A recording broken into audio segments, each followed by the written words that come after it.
Assalamualaikum warahmatullahi wabarakatuh. Salam Merdeka Belajar. Perkenalkan, saya Denny Aryadi, guru SMP Negeri 2 Air Besar, Kabupaten Landak, Provinsi Kalimantan Barat.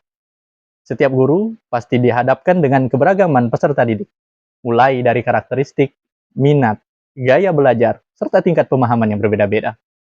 Keberagaman tersebut merupakan tantangan bagi seorang guru. Guru harus dapat memastikan setiap peserta didik di kelas sukses dalam pembelajarannya. Dengan keberagaman tersebut, tentunya guru harus menyadari bahwa setiap peserta didik tidak bisa diberi perlakuan yang sama dalam pembelajaran. Lalu, pembelajaran seperti apa yang dapat diterapkan untuk menghadapi keberagaman tersebut? Jawabannya adalah pembelajaran diferensiasi. Menurut Tomlinson, pembelajaran diferensiasi merupakan usaha untuk menyesuaikan proses pembelajaran di kelas dalam memenuhi kebutuhan belajar individu setiap peserta didik. Pembelajaran diferensiasi sejalan dengan pemikiran Ki Hajar Dewantara bahwa maksud pendidikan yaitu menuntun segala kodrat yang ada pada anak agar mereka dapat mencapai kebahagiaan yang setinggi-tingginya, baik sebagai manusia maupun sebagai anggota masyarakat. Pada kesempatan kali ini, saya akan membagikan praktik baik pelaksanaan pembelajaran diferensiasi dengan pendekatan TPACK pada pelajaran matematika kelas 7 SMP Negeri 2 Air Besar. SMP Negeri 2 Air Besar merupakan satuan pendidikan formal tingkat menengah yang berada di Kabupaten Landak. Terletak di Desa Tengui yang merupakan daerah khusus berdasarkan kondisi geografis. Berdiri sejak tahun 2008, SMP Negeri 2 Air Besar menjadi salah satu pilihan bagi masyarakat di daerah sangat tertinggal untuk menempuh pendidikan tingkat sekolah menengah. Bertugas di SMP Negeri 2 Air Besar menjadi sebuah pengalaman yang berharga karena dapat berkesempatan untuk mendidik para peserta didik yang berasal dari daerah sangat tertinggal dengan berbagai macam karakter dan kemampuannya. Letak geografis yang berada di pegunungan menjadi salah satu kendala untuk mencapai lokasi sekolah. Kondisi medan jalan yang harus dilalui juga cukup sulit karena harus melewati perkebunan sawit serta perbukitan yang cukup terjal, dengan sebagian besar jalan masih tanah. Kondisi tersebut akan semakin berat ketika musim penghujan. Jalan akan menjadi licin dan berlumpur, sehingga akan sulit untuk dilewati serta memerlukan waktu tempuh yang cukup lama. Hal tersebut tentu akan berpengaruh terhadap kondisi kesehatan dan resiko keselamatan saat perjalanan ke sekolah.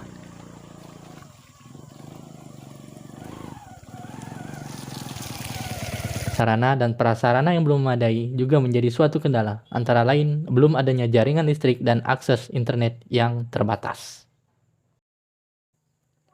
SMP Negeri 2 Air Besar mengimplementasikan kurikulum merdeka jalur mandiri pada pilihan mandiri belajar.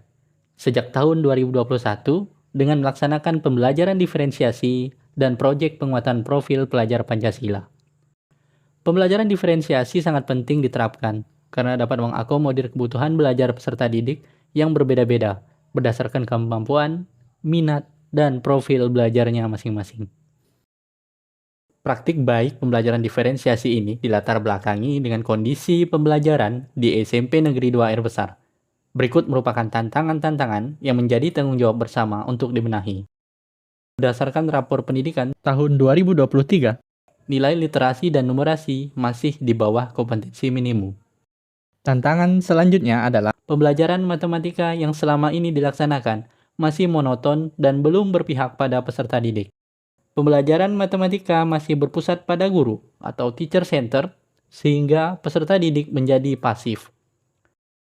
Masih banyak peserta didik yang belum mencapai kriteria ketercapaian tujuan pembelajaran, khususnya pada pelajaran matematika. Pelaksanaan praktik baik ini melibatkan beberapa pihak sebagai sarana berkolaborasi, berbagi, dan bergerak secara bersama-sama, di antaranya kepala sekolah, rekan sejawat, dan peserta didik. Berdasarkan tantangan-tantangan yang ada, berikut adalah langkah-langkah yang dilakukan untuk menyelesaikan kendala-kendala dalam proses pembelajaran. Mengeksplorasi rapot pendidikan untuk mencari akar masalah literasi dan numerasi, serta menemukan solusi melalui menu inspirasi benahi pada platform Merdeka Mengajar. Merancang pembelajaran diferensiasi yang akan dilaksanakan melalui penyusunan perangkat pembelajaran berupa RPP, media pembelajaran, dan asesmen pembelajaran. Melaksanakan asesmen diagnostik kognitif untuk memetakan kemampuan awal peserta didik. Melaksanakan pembelajaran diferensiasi pada materi aritmatika kelas 7. Pembelajaran diawali dengan menyampaikan tujuan pembelajaran. Tujuan pembelajaran hari ini. Yang pertama, melalui pemberian stimulus, peserta didik dapat menjelaskan konsep diskon atau rabat dengan benar. Yang kedua, melalui pemberian stimulus, peserta didik dapat mengidentifikasi diskon atau rabat dengan benar. Yang ketiga, melalui diskusi kelompok, tanya jawab, dan jelajah literatur, murid mampu menentukan uang. Ini yang penting ya, uang yang harus dibayarkan setelah dikenakan diskon dengan baik. Kemudian, melalui unjuk kerja, peserta didik dapat menyelesaikan permasalahan sehari-hari yang berkaitan dengan diskon dengan tepat. Oke. Selanjutnya, menerapkan diferensiasi konten dengan menyediakan beberapa sumber materi seperti video pembelajaran, PDF materi, dan buku paket kepada peserta didik untuk menambah referensi mereka terkait materi yang dibahas. Memberikan kebebasan kepada murid untuk memilih jenis materi yang mereka sukai. Tahapan ini juga berperan mengembangkan kemampuan literasi digital peserta didik dan unsur technological knowledge. Menerapkan strategi diferensiasi proses dengan membagi peserta didik menjadi beberapa kelompok sesuai dengan kemampuan awal yang dimiliki berdasarkan asesmen diagnostik. Peserta didik yang sudah memahami konsep diskon dan cara menentukan harga setelah didiskon diminta mengerjakan soal pada LKPD.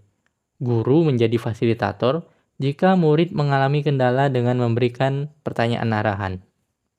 Kemudian, peserta didik yang sudah memahami konsep diskon namun belum mampu menentukan harga setelah didiskon dipandu dengan memberikan link materi yang sudah disediakan terkait cara menyelesaikan permasalahan yang berkaitan dengan diskon. Pada tahap ini, guru tetap menjadi fasilitator dengan memantau proses murid dan memberikan pertanyaan arahan jika murid mengalami kendala. Selanjutnya, peserta didik yang tidak memahami konsep diskon dan juga belum mampu memahami cara menentukan harga setelah didiskon, diberikan pendalaman materi terkait diskon secara langsung oleh guru.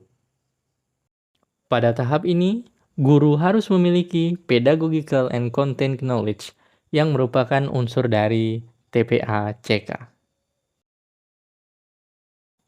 Sebagai bentuk penerapan strategi diferensiasi produk, guru memberikan penugasan kepada peserta didik. Wawancara, boleh rekaman suara, boleh catatan pakai buku itu, dicatat berupa percakapan itu, atau juga boleh dengan video, bebas. Dan kita lanjutkan ke sesi akhir, yaitu refleksi pembelajaran. Pembelajaran sangat menarik karena menggunakan tampilan layar seperti PowerPoint, serta menyediakan bahan belajar seperti video, materi di HP, dan buku paket. Menurut kami, pembelajaran bersama Pak Denny cukup menyenangkan. Kami dibagi menjadi beberapa kelompok dengan tugas yang berbeda-beda. Melalui pembelajaran diferensiasi, diharapkan dapat meningkatkan relasi yang kuat antara guru dan peserta didik, sehingga peserta didik semangat untuk belajar dan mencapai tujuan pembelajaran, serta membantu siswa menjadi pelajar yang mandiri sesuai dengan profil pelajar Pancasila. Demikian praktik baik pembelajaran diferensiasi yang telah saya terapkan. Semoga dapat menginspirasi. Assalamualaikum warahmatullahi wabarakatuh. Salam Merdeka Belajar.